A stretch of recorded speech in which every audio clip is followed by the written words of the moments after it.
नमस्कार, आप देख रहे हैं खबरों की खबर। मैं हूं सुशील बहुगुणा। भारतीय लोकतंत्र के लिए कल का दिन ऐतिहासिक होने जा रहा है। कल देश की सबसे बड़ी पंचायत हमारी संसद 75 कदम में 75 साल का इतिहास पार कर एक नए दौर में प्रवेश करेगी। सूत्रों के मुताबिक कल खुद प्रधानमंत्री नरेंद्र मोदी संविधान की एक प्रति लेकर पैदल पुराने संसद भवन से नए संसद भवन तक जाएंगे। उनके पीछे लोकसभा और राज्यसभा के सभी सांसद पैदल चलते हुए नए संसद भवन में प्रवेश करेंगे। संसद के विशेष सत्र के दूसरे दिन कल संसद की कार्यवाही की शुरुआत पुरानी संसद से होगी। सुबह 11 बजे सेंट्रल हॉल में दोनों सदनों की संयुक्त कार्यवाही शुरू होगी, जहां सभी सांसद अपनी बातें संक्षिप्त तरीके से रखेंगे, अपने अनुभव बताएंगे। ये पुरानी संसद को एक भावभीनी विदाई भी होगी। संसद की नई इमारत पुराने संसद भवन के बिल्कुल पास ही बनी है, इतने पास कि हमारे आधुनिक इतिहास के दोनों दौर यहां आपस में बात से करते लगते हैं। भारत के लोकतंत्र की धड़कन रहा ये खूबसूरत और ऐतिहासिक संसद भवन 1927 में बनकर तैयार हुआ था, लेकिन आजाद भारत के लिए यहां सबसे पहला और सबसे बड़ा मौका तब आया जब 14-15 अगस्त 1947 की मध्य रात्रि देश के पहले प्रधानमंत्री जवाहरलाल नेहरू ने यहां से ट्रिस्ट विद डेस्टिनी यानी नियति से पूर्व निर्धारित मुलाकात नाम से चर्चित वो ऐतिहासिक भाषण दिया, जो आज भी 20वीं सदी के सबसे बड़े भाषणों में से एक माना जाता है।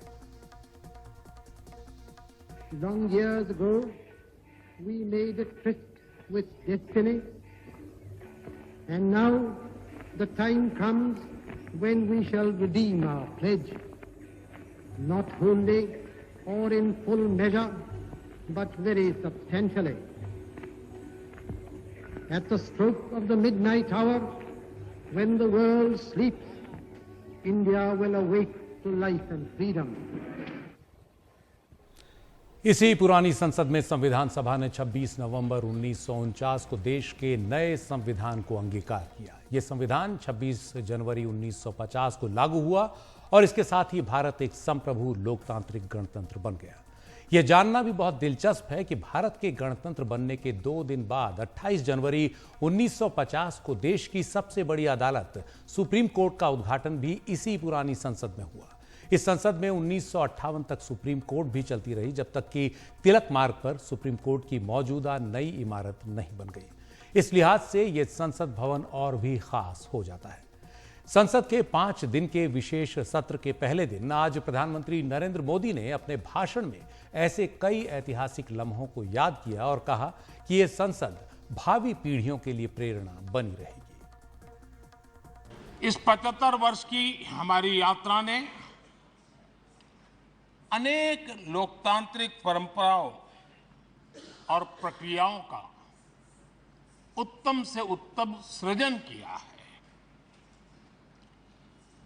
और इस सदन में रहे हुए सबने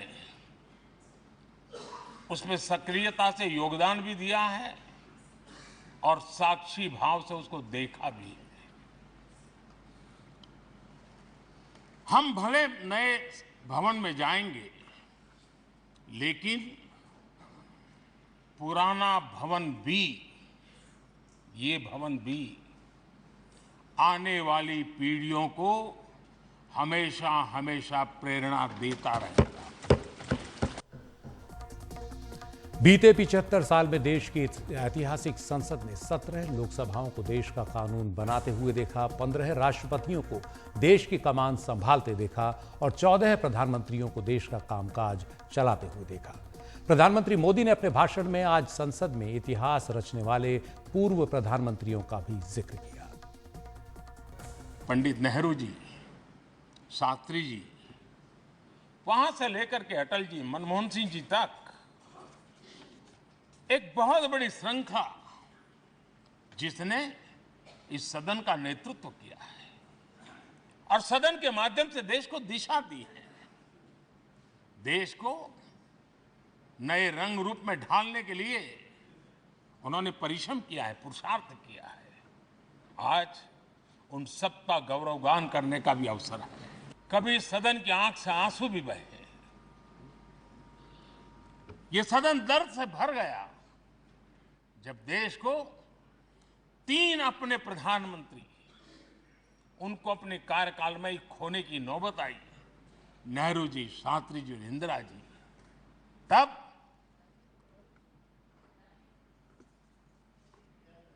ये सदन अश्रुभीनी आंखों से उन्हें विदाई दे रहा था। और इसी सदन में अटल जी ने कहा था,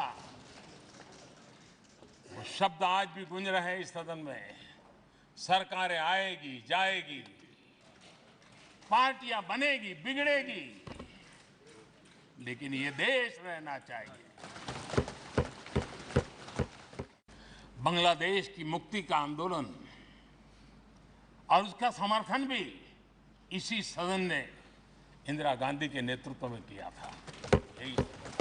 इसी सदन ने इमरजेंसी में लोकतंत्र पर होता हुआ हमला भी देखा था और इसी सदन ने भारत के लोगों की ताकत को एहसास कराते हुए मजबूत लोकतंत्र की वापसी भी इसी सदन ने देखी थी। वो राष्ट्रीय संकल्प भी देखा था, ये सामर्थ्य भी देखा था। तो कल से हम नई संसद में अपने लोकतंत्र को धड़कता हुआ देखेंगे, लेकिन आज हमारे लोकतंत्र की धड़कन इस पुरानी संसद में ही सुनाई दे रही है, इसलिए इसके बारे में जानना भी जरूरी है।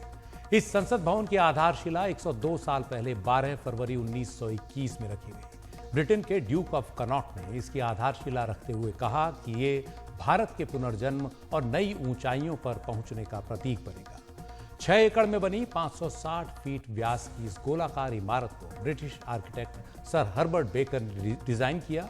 सर हर्बर्ट बेकर और सर एडविन लुटियंस को दिल्ली के रायसीना हिल इलाके में नई राजधानी का डिजाइन तैयार करने का जिम्मा मिला था। सेंट्रल विस्टा की आधिकारिक वेबसाइट के मुताबिक संसद भवन के पत्थरों और मार्बल्स को शक्ल देने के लिए करीब 2500 शिल्पियों को काम पर लगाया गया। इस गोलाकार संसद के चारों ओर उजले रंग के बलुआ पत्थर यानी सैंडस्टोन के 144 विशाल खंभे हैं और सबकी लंबाई 27 फीट है। संसद में लगाए गए लाल बलुआ पत्थर को आगरा से लाया गया और इसके लिए एक खास नैरो गेज रेल लाइन बिछाई गई। पुरानी संसद को बनाने में आज से 100 साल पहले करीब 83 लाख रुपए का खर्च आया था। संसद भवन को बनने में 6 साल लगे। 18 जनवरी 1927 को तत्कालीन वायसरॉय लॉर्ड इरविन ने इमारत का उद्घाटन किया। इस इमारत को पहले काउंसिल हाउस कहा गया, जहां इंपीरियल लेजिस्लेटिव काउंसिल यानी ब्रिटिश भारत की विधायिका बैठती थी। भारत में ब्रिटिश राज खत्म होने के बाद नया संविधान तैयार करने के लिए संविधान सभा इस संसद में बैठी और 1950 में संविधान लागू होने पर यह भारतीय संसद कहलाई। तो देश की संसद पुराने भवन से नए भवन में शिफ्ट हो जाएगी। हमारे सहयोगी अखिलेश शर्मा ने बीते 28 साल देश की इस संसद के कामकाज को काफी करीबी से देखा है। उनके लिए खुद भी ये मौका बहुत खास है। वो हमें इस ऐतिहासिक बदलाव के बारे में विस्तार से बता रहे हैं। इतिहास ऐसे ही बनते हैं। ये शिलापट आप जो देख रहे हैं 12 फरवरी 1921 को इस संसद भवन की शिलान्यास जो इसका किया गया था। कह सकते हैं कि इस बिल्डिंग को 100 साल के करीब हो चुके हैं और अब एक नया इतिहास बनने जा रहा है, जब भारत की संसद इस पुराने संसद भवन से निकलकर नए संसद भवन की ओर जा रही है। पुराने संसद भवन का क्या होगा, ये सवाल सबके मन में है। बताया गया है कि इस पुराने संसद भवन को संग्रहालय में तब्दील कर दिया जाएगा और यहाँ पर देश भर से विदेश से जो भी लोग आएंगे, भारत की सांस्कृतिक, भारत की संसदीय परंपरा, धरोहर, इस सबको साक्षात रूप से यहाँ इस पुराने संसद भवन में देख सकते हैं। आपको बता दें कि ये जो भवन आप देख रहे हैं, ये नया संसद भवन है और ये ट्रांजिशन करने के लिए ही पुराने भवन से नए भवन के लिए ये विशेष सत्र बुलाया गया है। इसमें आज जो है वो भारत की 75 साल की संसदीय परंपरा, इस पर चर्चा हुई है। कल 11 बजे जो संसद भवन पुराना है, इसके केंद्रीय कक्ष में लोकसभा और राज्यसभा के सांसद बैठेंगे और इसमें चर्चा की जाएगी कि किस तरह से 2047 तक भारत को विकसित राष्ट्र बनाया जाए। ये जो नया संसद भवन बनाया गया है, इसको इस तरह से बनाया गया है कि जो भारत की सांस्कृतिक धरोहर है, भारत की विरासत है, उसको भी सहेज करके रखा जा सके। और इसीलिए यहाँ पर एक एग्जीबिशन भी है कि किस तरह से यहाँ पर हमने एक लंबी यात्रा तय की है। अगर कोई आकर देखता है तो भारत की जो लंबी विरासत है, एक ऐतिहासिक धरोहर है, उसका साक्षात्कार वो यहाँ पर आकर कर सके। ये मकर द्वार में से एक द्वार है, मकर द्वार, जहाँ जिसका जिक्र मैं आपसे कुछ देर पहले आपको कर रहा था। और ये मकर द्वार ठीक पुराने संसद भवन के मुख्य द्वार है। उसके सामने बनाया गया। तो इस तरह से आप देख सकते हैं जो सेंट्रल हॉल है और साथ ही ये जो पुराना संसद भवन है उसके ठीक सामने बना हुआ ये मकर द्वार, और यहाँ पर प्रवेश द्वार पर आप सत्यमेव जयते ये बड़े अक्षरों में अंकित है, ये देख सकते हैं। तो इस तरह से कल यहाँ पर ये विशेष कार्यक्रम जो होने जा रहा है, और ये भी माना जा रहा है कि सरकार इस विशेष सत्र में कुछ बड़े फैसले भी कर सकती है, जैसे कि पीएम मोदी ने कुछ देर पहले कहा कि इसमें ऐतिहासिक निर्णय होंगे। वैसे तो सरकार ने 8 बिल स्टेट किए हैं, लेकिन विपक्ष मान करके चल रहा है कि कोई सरप्राइज भी इस पर हो सकती है। संसद भवन से अखिलेश शर्मा। तो जो संसद भवन हमारे दिलो दिमाग में गहरा बसा हुआ है उसके कई हिस्से रहे, जैसे लोकसभा, राज्यसभा, सेंट्रल हॉल वगैरह। आपको एक इमेज के जरिए दिखाते हैं कि पुरानी संसद में ये कहां थे और नई संसद में कहां होंगे। सबसे ऊपर आप देखेंगे जो हम आपको इमेज दिखा रहे हैं, इसमें पुरानी संसद की लोकसभा और अब नई संसद में ये किस जगह पर होगी। नई लोकसभा में 888 सीटें होंगी जो 2026 में संसदीय सीटों के नए सिरे से परिसीमन को देखते हुए बनाई गई है। परिसीमन के बाद लोकसभा की सीटें बढ़ जाएंगी जो अभी 543 हैं। पुरानी संसद में संसद के संयुक्त सत्र को सेंट्रल हॉल में आयोजित किया जाता था, लेकिन नई संसद में संयुक्त सत्र लोकसभा में ही आयोजित किया जाएगा, जिसमें जैसा कि हमने बताया 888 सीटों की जगह है और संयुक्त सत्र के लिए सीटों की संख्या बढ़ाकर 1272 की जा सकती है। नई संसद में सेंट्रल लाउंज होगा जो एक ओपन कोर्टयार्ड यानी खुला अहाता होगा जो सांसदों के आपस में घुलने मिलने की जगह होगी। इस अहाते में देश का राष्ट्रीय वृक्ष बरगद लगा हुआ है। पुरानी संसद में जो सेंट्रल हॉल था वो नई संसद में नहीं होगा। ये सेंट्रल हॉल सांसदों और संसद कवर करने वाले पत्रकारों के मिलने की भी एक खास जगह था, जहां न जाने हमारे लोकतंत्र की कितनी कहानियां सुनी गईं, लिखी गईं और देश दुनिया को पढ़ाई और सुनाई गई। नई संसद में एक कॉन्स्टिट्यूशन हॉल होगा जो पुरानी संसद में नहीं था। इसके बाद आप नई और पुरानी संसद में राज्यसभाओं को देख सकते हैं। नई राज्यसभा में 384 सांसदों के बैठने की जगह होगी, जबकि पुरानी राज्यसभा में 250 सांसद ही बैठ सकते थे। इसके बाद दोनों ही संसदों में तमाम कार्यालयों के लिए जो जगह हैं वो आप देख सकते हैं। नई संसद में जो कार्यालय हैं, ऑफिस हैं, उनकी जगह ज़्यादा बढ़ाई गई है और उन्हें आधुनिकतम सुविधाओं से लैस किया गया है।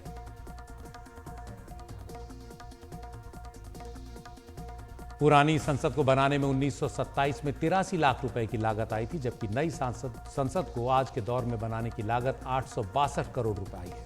पुरानी संसद 24,280 वर्ग मीटर इलाके में बनी थी, जबकि नई संसद 64,500 वर्ग मीटर क्षेत्रफल में बनी है।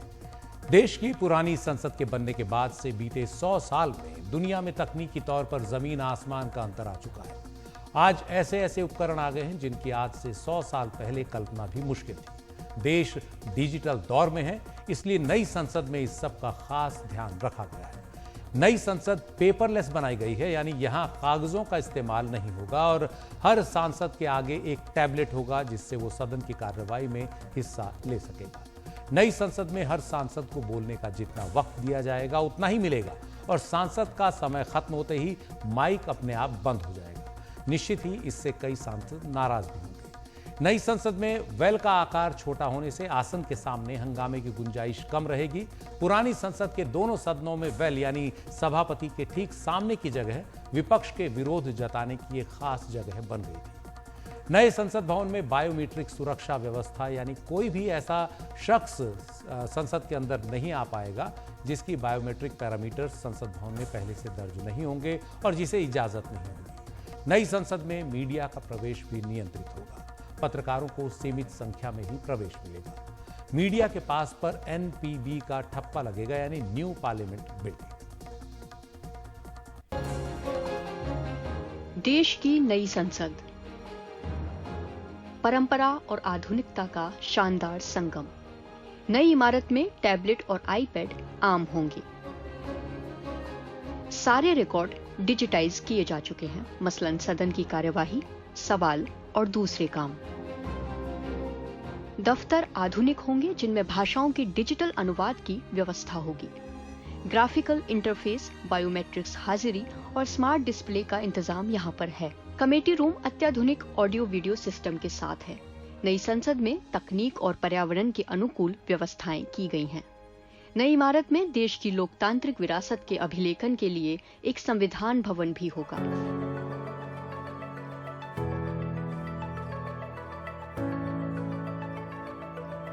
महात्मा गांधी की 16 फुट ऊंची कांस्य प्रतिमा पुरानी और नई इमारत के बीच के लॉन में होगी।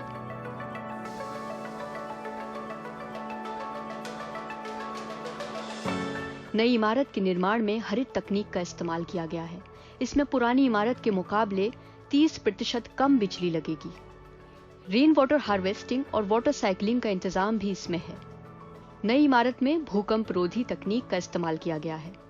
नई इमारत में 6 नए कमेटी रूम होंगे, जबकि पुरानी इमारत में ये 3 थे। मंत्री परिषद के लिए 92 कमरे होंगे। सांसदों के संवाद के लिए एक परिसर है। 6.5 मीटर ऊंचा राष्ट्रीय चिन्ह दूर से ही दिख जाता है और प्रवेश द्वार पर अशोक चक्र और सत्यमेव जयते। वास्तुशिल्प में भारतीय संस्कृति के तत्व शामिल किए गए हैं। लोकसभा भारत के राष्ट्रीय पक्षी मोर पर आधारित है और राज्यसभा राष्ट्रीय फूल कमल के आकार की। इमारत में एक खुला आंगन है, बीच में बरगद का पेड़ है। इमारत के निर्माण के लिए राजस्थान के धौलपुर से बलुआ पत्थर और जैसलमेर से ग्रेनाइट लाया गया। सजावट के लिए नागपुर से लकड़ियां मंगाई गईं और मुंबई से कारीगर आए। नई इमारत में भदोई के पारंपरिक हाथ से बने गलीचे हैं। Bureau report, NDTV India. तो नई संसद बहुत ही शानदार है, लेकिन पत्रकारों को इससे कुछ शिकायतें भी होंगी। जैसा कि हमने बताया, नई संसद में सेंट्रल हॉल नहीं है, जहां सभी दलों के सांसद तो आपस में मिलजुल सकते ही थे, पत्रकारों को भी उनसे मिलने की इजाजत होती थी। लेकिन नई संसद में ये न होने से पत्रकार निश्चित ही मायूस हो गए। बीते 30 साल से हमारी संसद को करीब से कवर कर चुके हमारे सहयोगी मनोरंजन भारती बता रहे हैं कि सेंट्रल हॉल की क्या खासियत थी और पत्रकार उसे क्यों मिस करेंगे। पुराने संसद को अलविदा कहने का वक्त आ गया है और नए का स्वागत। पुराने संसद में ढेर सारी चीजें थी जो अब नए में नहीं है। उनमें है एक सेंट्रल हॉल। ये वही सेंट्रल हॉल है जहां भारत के प्रथम प्रधानमंत्री पंडित जवाहरलाल नेहरू का वो विख्यात भाषण दिया गया था, ट्रिस्ट विथ डेस्टिनी, जिसे हिंदी में नाम दिया गया नियति से पहले से तय मुलाकात। ये वही सेंट्रल हॉल है जहां राष्ट्राध्यक्ष, जो विदेशी राष्ट्राध्यक्ष आते थे, वो सदन के दोनों सदनों के सदस्यों को संबोधित करते थे, चाहे वो बिल क्लिंटन हो, ओबामा हो या जितने भी राष्ट्राध्यक्ष आए। ये जो सेंट्रल हॉल है वो लोकसभा और राज्यसभा के बीच स्थित एक कक्ष है जहां पर पत्रकार और नेता बिना किसी लाग लपेट के बातचीत करते थे। पार्टी लाइन वहां पे काम नहीं करती थी। वहां पे ऐसा होता था कि पत्रकारों के लिए वो ऑफ द रिकॉर्ड ब्रीफिंग करने का एक अड्डा होता था। इसकी बनावट ऐसी थी कि इसका एक दरवाजा जो है वो लोकसभा के लॉबी में खुलता था, एक दरवाजा राज्यसभा के लॉबी में। तो आप यदि सेंट्रल हॉल में है, यदि कोरम की घंटी बजी तो आप भाग के वहां जा सकते हैं 2 मिनट के अंदर, लोकसभा में और राज्यसभा में। और यहाँ पर सांसद और पत्रकारों के बीच बातचीत होती थी। एक जगह हमने देखा कि एक जगह जेटली जी बैठे हैं, उनके साथ कुछ पत्रकार हैं। कहीं पे अहमद पटेल बैठते थे, वो उनका एक अलग अलग वहाँ पे मजमा लगा होता था। कहीं पे शरद पवार बैठे हैं, उनके साथ महाराष्ट्र के जर्नलिस्ट हैं। जो नए सांसद आते थे वो पीछे की बेंच पे बैठते थे, वो आगे नहीं बैठते थे। समाजवादी पार्टी के लिए भी एक जगह थी। आरजेडी के लालू यादव की अपनी मंडली लगती थी, वहाँ अलग ठहाके चलते रहते थे। यहाँ पे जो बातें होती थी वो एक इशारा होता था कि आने वाले दिनों में राजनीति में क्या होने वाला है। इसलिए सेंट्रल हॉल का पास मिलना और वहां पहुंचना हर पत्रकार के लिए एक गौरव की बात थी। और हम बड़े गर्व से कहते थे कि मेरा सेंट्रल हॉल का एक्सेस हो गया है। और उसका एक दरवाजा जो है, जैसा मैंने कहा, एक लोकसभा में खुलता था, एक राज्यसभा, एक दरवाजा सीधे एक नंबर गेट के पास खुलता था। तो बहुत सारे पत्रकार केवल सेंट्रल हॉल आते थे, सभी नेताओं से बातचीत करते थे, क्योंकि उनको मालूम था कि यहाँ पर कोई बंदिश नहीं है, कोई यहाँ पे कैमरा नहीं है, यहाँ पे कोई और दूसरी चीज़ें नहीं है। तो वो बातचीत करके जाते थे और अपनी खबरें लिखा करते थे। तो अब नए संसद भवन में ये व्यवस्था नहीं है। हमें बताया गया कि एक जगह निर्धारित किया गया है जहाँ पे नेता के साथ पत्रकार मिल सकते हैं, लेकिन सेंट्रल हॉल नाम की कोई जगह नहीं है। आप कहेंगे फिर लोकसभा और राज्यसभा का ज्वाइंट सेशन कहाँ होगा? वो जो है लोकसभा में ही होगा, क्योंकि उसमें 1000 सांसदों की बैठने की जगह है। तो निश्चित रूप से पत्रकार, जो पुराने पत्रकार हैं, वो पुराने नेता जो पूर्व सांसद हैं, जो कि आते रहते थे लगातार संसद सत्र के दौरान और बिना संसद सत्र के चले हुए भी, उनका जो एक अड्डा था वो खत्म हो गया है। इसलिए अलविदा सेंट्रल हॉल, उसकी यादें हर पत्रकार के जेहन में रहेगी जिसने कि संसद भवन को कवर किया है। देश की पुरानी संसद एक सुनहरी याद बनकर हम सबके दिलों में रहेगी। देश की आजादी के बाद 76 साल में जो भी हुआ उसकी ये संसद गवाह रही है। जाने माने पत्रकार विनोद शर्मा ने पुरानी संसद को कुछ इस तरह याद किया। जो पार्लियामेंट पे हमारी अटैक हुआ था, उस दिन जब मैं अटैक के बाद पार्लियामेंट प्रांगण में गया था, तो वो जो चेहरा, वो जो दृश्य था, वो दिल हिला देने वाला था। और मुझे याद है कि जब भवन पर आक्रमण हुआ तो तत्कालीन कांग्रेस प्रेसिडेंट सोनिया गांधी ने, जो कि सदन की सदस्य भी थी, सबसे पहला काम ये किया कि अटल बिहारी वाजपेयी जो तत्कालीन प्रधानमंत्री से, उनसे फोन पे बात की, ये पता लगाने के लिए वो सकुशल तो हैं, क्योंकि सोनिया खुद भवन में नहीं थी जब अटैक हुआ था, पर अटल जी थे। तो एक ये उदाहरण है इस बात का कि उस जमाने में प्रतिद्वंद्वी होते हुए भी सरकार और विपक्ष में जो संबंध होते थे वो बहुत ही, मैं समझता हूं, सामाजिक स्तर पर आत्मीय संबंध थे। उसी तरह से बहुत सी ऐसी सेशंस हैं जहां पर तकरीरें हुई, भाषण हुए, ऐसे ऐसे भाषण हुए जो हमेशा याद किए जाएंगे, इतिहास में याद किए जाएंगे।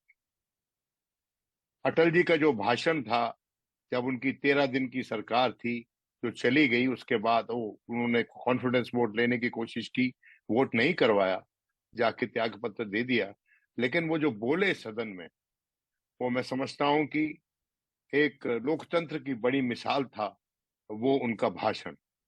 उसी तरह से जब प्रणब मुखर्जी ने जो असम में जो माइग्रेशन इलीगल होती है, उस पे जो भाषण किया था, और वो भाषण जो था, वो जो उनके तर्क जो थे, वो इतिहास में डूबे हुए, रचे हुए तर्क थे। इतना खूबसूरत भाषण था वो कि किसी भी पार्लियामेंट के कामों पर शोध करने वाले छात्र को भविष्य में उसको जरूर पढ़ना चाहिए। जैसा कि अरुण जेटली का जो राज्यसभा में भाषण था ऑफिस ऑफ प्रॉफिट पर, उसको भी मैं समझता हूं एक ऐतिहासिक भाषण आप कह सकते हैं, जिसके चलते जिस जिस जिस इशू के चलते सोनिया गांधी को त्याग पत्र देकर दोबारा इलेक्शन लड़ना पड़ा लोकसभा के लिए। दोनों सदनों के बीच में जो सेंट्रल हॉल होता था, जिसमें कि जॉइंट सिटिंग भी होती थी पार्लियामेंट की, उस सेंट्रल हॉल को मैं melting pot of Indian politics बोलता था, कि जहां पर पहुंचकर एक दूसरे के साथ जो विरोध थे वे विलीन हो जाते थे और वार्तालाप शुरू होता था। वो उस वार्तालाप में बड़े बड़े नेता कई बार आके वहां बैठते थे। ये नहीं कि कोई सुनियोजित वार्तालाप होता था, वो आकस्मिक होता था, लेकिन वो बहुत ही प्रबल होता था, बहुत ही फलदायक होता था। उसी तरह से बहुत सी तकरीरें, बहुत सी बहस हमने सुनी। देवे गौड़ा का जो भाषण था, जिसके बारे में उन्होंने सीताराम केसरी को बोला था ओल्ड मैन इन अ हरी, जब उनकी सरकार गिरी थी, और उसके बाद जब इंदिरा गुजराल जी की सरकार बनी और जब विमेन रिजर्वेशन बिल पर जो विरोध हुआ, उसमें कुछ ऐसे नजारे थे जो कि मैं समझता हूं दोबारा दोहराने नहीं चाहिए। लेकिन वो जो बिल लाया गया था, उस बिल पे व्यापक चर्चा मैं समझता हूं पहले बहुत जरूरी थी, एक राय बनानी जरूरी थी। वो शायद उस वक्त नहीं बनी थी। उसी तरह से जब दोबारा वो बिल राज्यसभा में आया, वहां पास हुआ, वो यूपीए की सरकार थी, लेकिन आकर रुक गया लोकसभा में, इसलिए कि सुषमा स्वराज, उन्होंने बार बार खड़े होकर वहां कहा कि जब तक सदन में अच्छे से शांति नहीं होगी, बात वार्तालाप करने का वो समा नहीं होगा, एक एम्बियंस, एक एनवायरनमेंट नहीं होगी, क्लाइमेट नहीं होगा, तो वो इतने अहम बिल पर वो समर्थन बीजेपी नहीं करेगी जब तक हाउस में पेंडेमोनियम रहा। उसके चलते वो बिल दोबारा लोकसभा में नहीं आया। अब सुनते हैं कि शायद लाने की कोशिश होगी, देखते हैं क्या होता है। 2009 से 2014 तक 15वीं लोकसभा की स्पीकर रही मीरा कुमार ने इस संसद में कांग्रेस के एक युवा सांसद से लेकर लोकसभा स्पीकर तक का सफर तय किया। उन्होंने भी अपनी कुछ यादें हमसे साझा की। प्रधानमंत्री रहे डॉक्टर मनमोहन सिंह जी हमारे बहुत सम्मानीय हैं।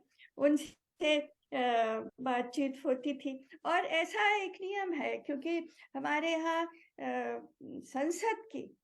संसद की स्वायत्ता है। संसद और स्पीकर किसी के यहाँ, संसद के स्पीकर किसी के यहाँ जाते नहीं हैं। परंपरा चली आ रही है कि प्रधानमंत्री स्पीकर के कुछ अच्छा नहीं लगा कि वो इतने सम्मानीय हैं और वो मेरे ऑफिस में आ रहे हैं, मुझे जाना चाहिए, मगर स्पीकर के रूप में मैं जा नहीं सकती थी। तो फिर दोबारा जरूरत पड़ी कुछ सलाह मशविरा करने की, तो हम लोगों ने निर्णय लिया कि हमारा जो पुस्तकालय है वहां पर हम लोग मिलेंगे। तो हम लोग जो संसद भवन का पुस्तकालय है वहां पर मिले। तो ये घटना हुई इस तरह की। और इससे पहले राजीव जी थे, प्रधानमंत्री थे, वो उनसे तो बहुत दफा मिलती थी मैं, मगर उस समय मैं स्पीकर नहीं थी। जब मैं स्पीकर नहीं थी और मैं पहली दफा राजीव जी के समय में मैं पहली दफा संसद सदस्य बन करके आई, तो जो सबसे पीछे की जो सीट है वो उस पर बैठती थी और वहां से मुझे पूरे सदन का विहंगम दृश्य दिखाई देता था। मीरा कुमार के बाद 2014 से 2019 तक 16वीं लोकसभा की स्पीकर रहीं सुमित्रा महाजन ने भी भारतीय लोकतंत्र के आधुनिक इतिहास के एक खास दौर में ये बड़ा जिम्मा संभाला। उन्होंने बताया कि उनके समय भारत बांग्लादेश का जो सीमा विवाद था वो किस तरह सुलझाया गया, किस तरह वो इसकी गवाह बनी। एक बताऊंगी, जब मैं स्पीकर की चेयर में बैठी थी और उस समय भारत बांग्लादेश जो बॉर्डर इशू था और वो करीब करीब 71 से लेके वैसा ही पड़ा था, उस इशू को हमने उस समय सुलझाया था। वो बॉर्डर इशू ये हो गया था क्योंकि कई जगह पे भारत की सीमा में ऐसा होता था, भारत के लिए भी और बांग्लादेश के लिए भी तकलीफदायक, कि पुलिस थाना अगर हमारा भारत में है तो रहने वाले लोग बांग्लादेश में, या हमारे लिए होता था कि हमारे यहाँ रहने वाले लोग पुलिस थाना बांग्लादेश। कई ऐसी गड़बड़ियाँ उसमें थी और वो तब से ये बॉर्डर इशू जो करना था, तो मुझे याद है आज भी बहुत अभ्यास करके उस इशू को सुलझाया गया था। हमें कई जगह देना भी पड़ी थी, हमारा कुछ इलाका देना पड़ा था, कुछ इलाका हमारे तरफ आया। ये सब कुछ होने के बाद, और वो भी सर्वसम्मति से, यानी उस समय आपको मालूम है मैं जब पार्लियामेंट में स्पीकर थी, मुखर विरोध भी बहुत मुखर होता था, कई बार चलाने में दिक्कत आती थी, मगर ये एक ऐसा इशू जिसमें लोगों ने साथ दिया और सर्वसम्मति से वो पारित हो गया।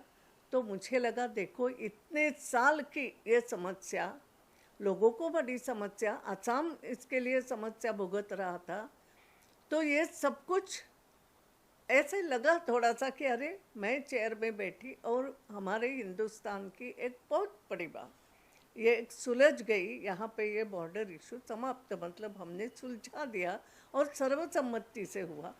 मुझे लगता है, मुझे आज भी एक बात पल याद रहता है कि बहुत अच्छा लगा था कि अरे मैं इसकी साक्षी बनी। हमने राज्यसभा के पूर्व महासचिव योगेंद्र नारायण से भी बात की। उन्होंने पुरानी संसद में राज्यसभा का एक दिलचस्प अनुभव बताया।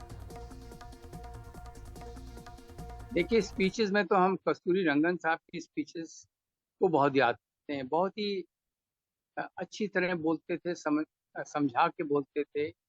उनकी स्पीचेस बहुत अच्छी होती थी। फिर जया बच्चन की भी बहुत अच्छा बोलती थी, बहुत सब सोच विचार के आती थी। सब प्रश्नों का एक जो उनके प्रश्न होते थे उनके सब तैयारी होती जाती थी। पर जो आप कह रहे हैं कि सबसे एक जो याददाश्त रहेगी, एक बार ऐसा हुआ कि जो मंत्री जी थे उन्होंने वो प्रश्न का उत्तर देना चाह रहे थे और ऑपोजिशन में ऐसा हुआ, बहुत शोरगुल्ला हो रहा था। तो मंत्री जी को ये मैंने पहली बार देखा, एक मंत्री थे, मैं नाम तो नहीं लेना चाहूँगा, कि जहाँ जो भी प्रश्न करता था, अगर फ्रंट रो में बैठा है तो वहां चले जाते थे, क्योंकि शोरगुल्ला हो रहा था, वो चाहते थे कि वो उत्तर दे दें और वो समझ भी जाए। फिर पीछे रो में किसी ने प्रश्न पूछा तो वहां चले जाते थे वो। तो ऐसा कभी हुआ नहीं होगा, तो ये हमें हरदम याद रहता है। और तीसरा, एक बार ऐसा भी हुआ कि जब सेक्रेटरी जनरल की टेबल पर हम लोग बैठे हुए थे तो कुछ ऑपोजिशन वाले आए और उन्होंने जो हमारी किताबें रखी थी उनको ऊपर फेंका। और ये पहली बार हो रहा था कि इतना एक शोरगुल्ले के बीच में टेबल ऑफ द हाउस में किताबें फेंकी गई। तो पर एकदम जो लीडर ऑफ द ऑपोजिशन थे वो मेरे पास आए, माफी मांगी और उस मेंबर को डांटा उन्होंने कि इस तरह का बिहेवियर आपका नहीं होना चाहिए और आप इनसे माफी मांगे। तो उसने भी माफी मांगी। तो ऐसे भी मौके आए हैं। तो पुरानी संसद में न जाने ऐसे कितने वाक़े होंगे जो अपनी अपनी तरह से सांसदों, मंत्रियों, पत्रकारों को याद होंगे। आने वाले दिनों में सब इन्हें अलग अलग मंचों पर अलग अलग तरह से याद कर रहे होंगे। बीती आधी सदी से ज्यादा देश की संसद को कवर कर चुकी वरिष्ठ पत्रकार नीरजा चौधरी से हमने पूछा कि आप पुरानी संसद को कैसे याद करेंगे। मैंने प्रमोद महाजन को सुना अपने कानों से, बहुत ही पूरा तकरीबन सेशन, वो पार्लियामेंट्री अफेयर्स मिनिस्टर थे उस समय वाजपेयी की सरकार में, और बहुत दिन से संसद नहीं चल पा रही थी। फिर फाइनली मैंने सुना ऑपोजिशन के लोगों से बात करते हुए, बस हो गया, बहुत हो गया, आपने अपना संदेश दे दिया, अब बैठ के बात करते हैं कि आपको असली में क्या चाहिए है, कैसे संसद चलेगा। और ये लोग बैठे वहीं और जो भी वार्तालाप हुआ, बातचीत हुई। और 96 का जो दौर था ना पार्लियामेंट के अंदर, सेंट्रल हॉल के अंदर, बहुत ही एक्साइटिंग था, क्योंकि कांग्रेस की सरकार, नरसिम्हा राव जब प्रधानमंत्री थे वो हार गई, और 96 में वाजपेयी की सरकार आई, 13 दिन के लिए रही और मेजॉरिटी नहीं प्रूव कर पाई। और उसके बाद यूनाइटेड फ्रंट का फॉर्मेशन हुआ, जो रीजनल पार्टीज की सरकार थी, जिसको कांग्रेस ने बाहर से समर्थन दिया था। पहले देवेगौड़ा ने उस सरकार को हेड किया, फिर इंद्र कुमार गुजराल ने हेड किया, और फिर वो भी सरकार चली गई। तो जिस तरह से सरकारें बनी बिगड़ी और बिना हिंसा के देश में इतनी स्मूथली ट्रांजिशन हुआ, जो कि एक मैच्योर डेमोक्रेसी में ही हो सकता है। सुषमा स्वराज का राइज हुआ, उनके जो भाषण हुए 96 के समर में, जो बिल्कुल ही इलेक्ट्रीफाई कर दिया देश को, और तब से उनका सितारा उभरा था और एक नेता के रूप में वो उभरी थी, वो भी हमने देखा। बहुत सारी, और कई बार जैसे कि लोकपाल बिल राज्यसभा में नहीं पास हो पाया, सेंट्रल हॉल में 12 बजे रात तक वो बातचीत चलती रही। और जब आप पार्लियामेंट से निकल के आते थे रात में, जब देर रात तक डिस्कशंस चलती थी, डिबेट्स चलती थी, तो एक गर्व महसूस होता था अपनी डेमोक्रेसी के बारे में, अपने लोकतंत्र के बारे में। तो जिस पुरानी संसद की हम बात कर रहे हैं वो गवाह रही कई ऐतिहासिक भाषणों की, कई जोरदार बहसों की, कई बड़े मुद्दों की, जिन्होंने इस देश की दिशा तय की। तो अंत में ऐसे ही कुछ ऐतिहासिक बयान आपको दिखाते हैं जो पुरानी संसद में दिए गए। Long years ago, we made a tryst with destiny, and now the time comes when we shall redeem our pledge. ये जो स्वराज आया है उसे हम मजबूती से अपने पास रखेंगे, ताकि कोई दूसरा हमारी तरफ टेढ़ी नजर भी उठाकर देखे तो हम उसका पूरी तरह से मुकाबला कर सकें। मैं आपसे कहूँगा कि 2 नारे आज लगें, एक तो जय जवान का और दूसरा जय किसान का, और फिर उसी से सारे देश का एक जय हिंद का नारा लगता है। All the world admires a deed well done, and I think with all modesty we can say that we have done this action well. सारा देश चलाना चाहते हैं, बड़ी अच्छी बात है। हमारी शुभकामनाएं आपके साथ हैं। हम अपने देश की सेवा के कार्य में जुटे रहेंगे। हम संख्या बल के सामने सर झुकाते हैं और आपको विश्वास दिलाते हैं कि जो कार्य हमने अपने हाथ में लिया है वो जब तक राष्ट्रीय उद्देश्य पूरा नहीं कर लेंगे तब तक विश्राम से नहीं बैठेंगे, तब तक आराम से नहीं बैठेंगे। अध्यक्ष महोदय, मैं अपना त्यागपत्र राष्ट्रपति महोदय को देने जा रहा हूं। If any wrongdoing has been done by me, I invite the leader of the opposition to look at my property which I may have accumulated in the last 41 years, my members of my family. Please. And I would accept the verdict of the leader of the opposition if they find that I have used public office to amass wealth for myself or for many members of my family. Madam, in the course of 7 years as Prime Minister, I may have made mistakes. Who is above making mistakes? To err is human. But to accuse me of evil intentions, of conniving at corruption is a charge I firmly repudiate. इस वक्त एक बड़ी खबर आ रही है। केंद्रीय cabinet ने महिला आरक्षण बिल को संसद के विशेष सत्र में रखने को मंजूरी दे दी है। सूत्रों के हवाले से खबर है। हमारे सहयोगी अखिलेश शर्मा हमारे साथ हैं। अखिलेश, आपके पास क्या जानकारी है?